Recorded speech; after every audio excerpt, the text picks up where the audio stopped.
नमस्कार दोस्तों, न्यूज में आप सभी का स्वागत है। ऋषि सुनक ब्रिटेन के पीएम बनेंगे, यह तय हो गया है। यह घोषणा दिवाली के अवसर पर की गई। यह भारत के लिए गर्व की बात है। सुनक भले ब्रिटेन में रहते हैं, लेकिन भारतीय परंपराओं को निभाना नहीं भूलते। वे ब्रिटेन के पहले गैर गोरे व्यक्ति हैं जो पीएम बनेंगे। सुनक पीएम बनने से पहले चांसलर भी रह चुके हैं। इससे पहले पीएम के लिए वे चुनाव में उम्मीदवार थे, लेकिन उन्हें समर्थन नहीं मिला और वे हार गए थे। किस्मत देखी कि सुनक का ब्रिटेन का पीएम बनना तय हो गया है। सुनक ने अपनी उम्मीदवारी पर कहा था कि वे देश के लिए काम करना चाहते हैं। वे देश की अर्थव्यवस्था ठीक करना चाहते हैं और अपनी पार्टी को एकजुट करेंगे। लेकिन भारत में कुछ लोगों का उनका पीएम बनना शायद अच्छा नहीं लग रहा है। सुनक ब्रिटेन में पीएम बनेंगे और भारत में रह रहे कुछ लोगों को हाजमा खराब हो गया है। इन लोगों का हाजमा इसलिए खराब हो गया है कि सुनक हिंदू है। सुनक अपनी हिंदू पहचान को कभी छुपाया नहीं। उन्होंने हमेशा हिंदू होने पर गर्व होने की बात कही। उनकी पत्नी भारतीय हैं। सुनक इन्फोसिस के संस्थापक नारायण मूर्ति के दामाद हैं। तो अब बात करते हैं उनके बारे में, जो सोशल मीडिया पर वायरल हो रही है। पहली बात तो यह है कि सुनक के हिंदू होने की बात सोशल मीडिया पर छाई हुई है। उनकी हिंदू रीति रिवाज से निभाते हुए कई वीडियो और तस्वीरें सोशल मीडिया पर वायरल हो रही है। इस बीच जम्मू कश्मीर की पूर्व सीएम महबूबा मुफ्ती ने एक ट्वीट किया है, जिसमें उन्होंने लिखा है कि ब्रिटेन में भारतीय मूल के पहले प्रधानमंत्री ऋषि सुनक होंगे।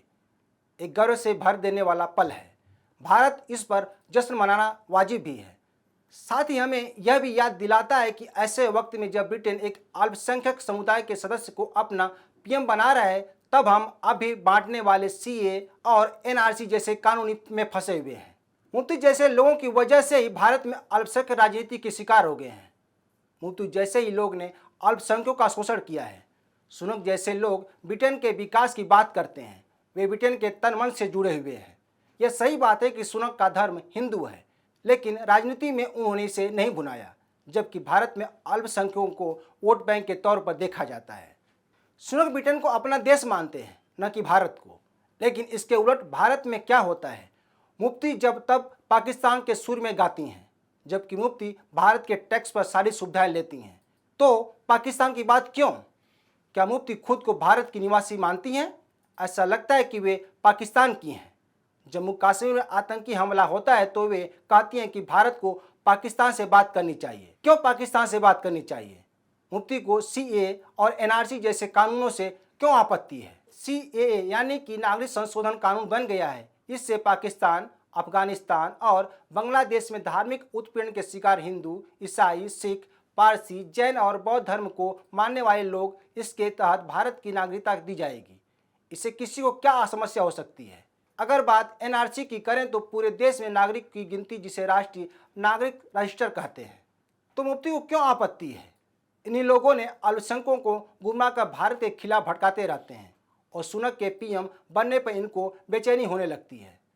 सुनक के ब्रिटेन का पीएम बनने पर मुफ्ती की बेचैनी बढ़ जाती है। वहीं कांग्रेस नेताओं को भी सुनक के बहाने मोदी सरकार पर हमले करने का मौका मिल गया है, जिसमें कांग्रेस नेता पी चिदम्बरम भी शामिल हैं। उन्होंने ट्वीट कर लिखा है कि पहले कमला हैरिस, अब ऋषि सुनक। अमेरिका और ब्रिटेन की जनता ने अपने देश के अल्पसंख्यक जनता को देश के सर्वोच्च पदों पर चुनने का काम किया है।